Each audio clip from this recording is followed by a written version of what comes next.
Okay, so welcome back, and as you can see I've got the engine now rebuilt. It's cost me a little bit of money because I had to have another crank. I had to have a new set of conrods, so I put a balanced set of conrods in. The sump was damaged, so I put a new sump on. I mean, that was a blessing in disguise because I hated the other one, it always leaked. And I've had to do some work on the water pump, the oil pump, because all the rotors were really warm. It looked like a bag of sand had been through there. I don't know if you can see that. That's on both rotors. So whether that might have been a contribution as to why I wasn't getting the amount of oil, especially on the scavenge pump. Maybe the scavenge pump was not working as it should. But the pump's all done. I've also got a new flywheel because the ring gear was almost worn away from constant use of the starter motor. So yeah, so the aim of today is to get this in the car, and which you've seen me do several other times. So we'll get it in the car and we'll see if we get it started.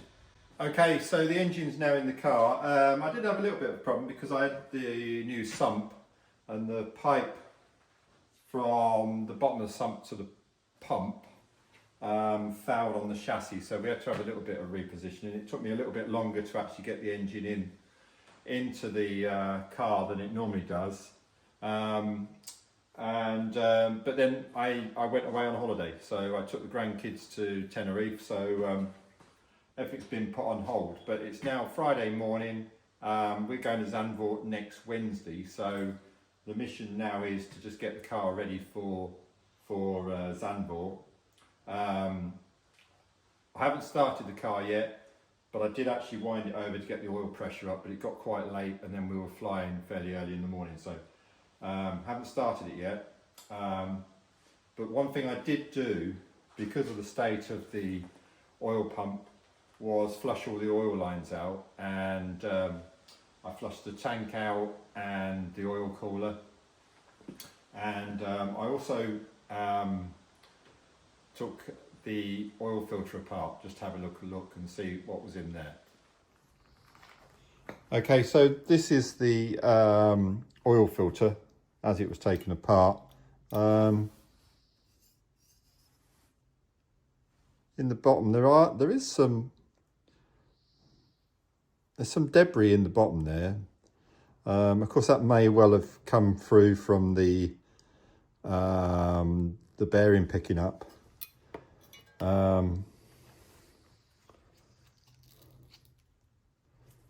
it's always quite interesting to have a look. I mean, the filter is actually really dirty. What I do is I tend to change the filters virtually every race. So, but that stops the dirt getting into the engine. So I'll notice there's a few bits and pieces in the bottom there, and I'm guessing all this would have gone through both the scavenge pump and the pressure pump. And so if you look at the rotors again, they're pretty scabby, and the inserts, if you can look in there, they're pretty scabby. So this is the scavenge side of the pump. There is a filter on the bottom of the sump, but that only stops the big bits. So, you know, oh, and this was so I've got a paint filter here. So everything I flushed through from the tank and the oil cooler went through this filter several times, and then I obviously cleaned it up with brake cleaner. The last little bits went through again, and so while there's little bits in there, it's not too bad, but some dirt has gone through the engine to be collected in this filter, and this filter was new before Cadwell, so there's something gone through there. So I think it's fair to say that we don't know exactly why that bearing failed. The bearing might have picked up and turned round a little bit. It could have been that the scavenge pump wasn't filling the tank up and we had a little bit of oil surge, or just a surge. There's been suggestions that there might have been, the oil might have been too aerated, or it may well just be the nature of Cadwell, and that Cadwell, I need to put more oil in the tank, fill the tank up a little bit more.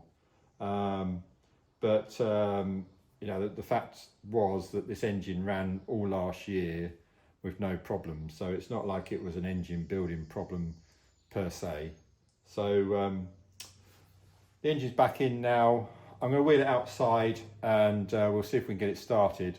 Because I've had the oil pump apart, I will have to set the pressure, and I've been told that I need to set it to 80 psi at about 4,000 rpm.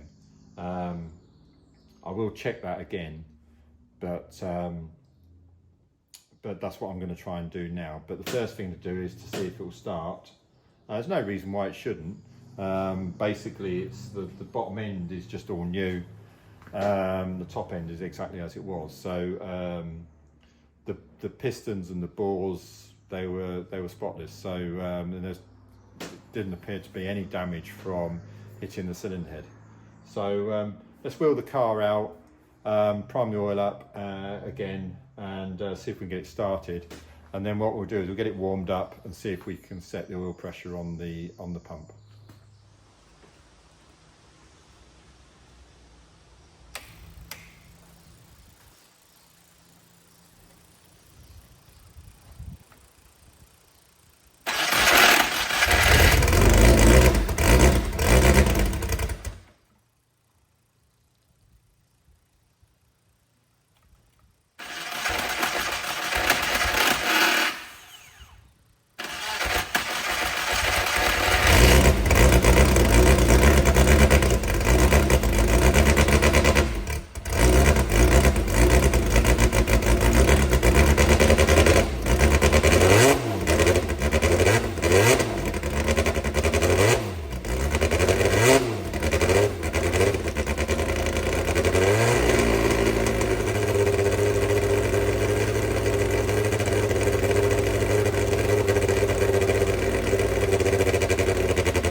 Okay, for a first time fire up, I think that was okay. The oil pressure all looks good. Just going to let the heat soak through it now, and then we'll start it up again, see if we can get the oil up to about 50 degrees, and then we can set the oil pressure.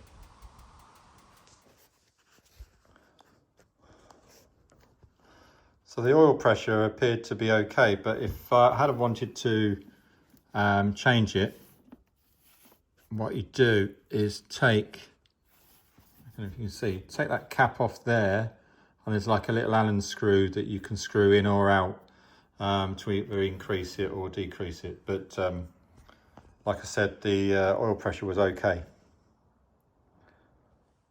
Okay, so I've had the engine run up. I've checked it for leaks, it all seems to be okay. Checked the oil pressure, like I said, it didn't really need changing, so we've left that as it was. Just happened to be lucky when I put the oil pump back together. It was all okay. So now we've just got to change the ratios for Zandvoort. Okay, so what we're going to do is just have a little look and see if I've got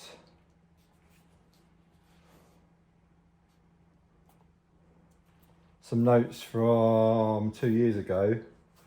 So it looks like it's a big rev drop between third and fourth. And on my, I've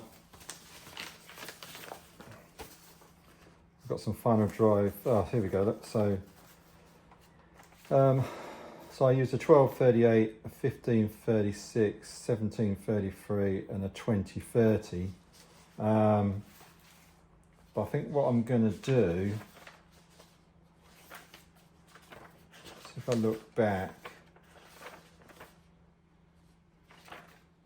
what we used last time, we used an 1833 between the 2030.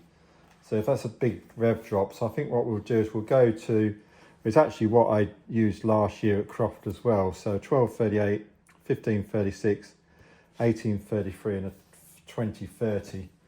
If it's 2 out, we'll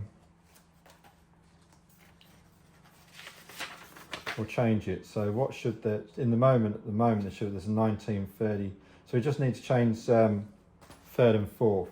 So what I say, we needed 1833, 2030, that's the top gear.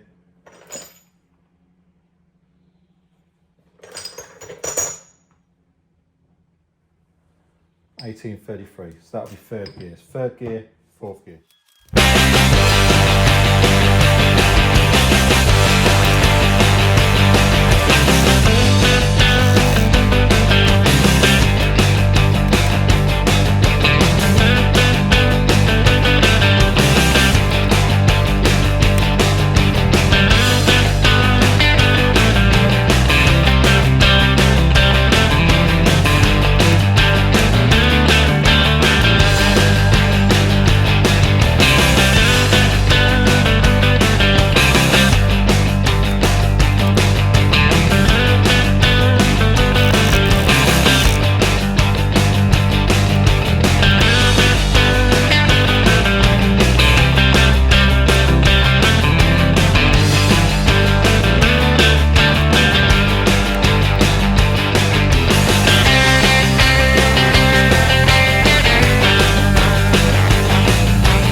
Okay, so there we go. That's me done for the day now. Engine started, sounds good. Oil pressure's good. Gear ratios are changed for the Zandvoort settings. All I've got to do now is just spanner check the car, put the bodywork on, and then we can load up ready to go. So yeah, thanks for watching. Please leave any comments in the below. Give us a like, and if you haven't done already, please subscribe, and we'll see you all next time. And remember, how hard can it be?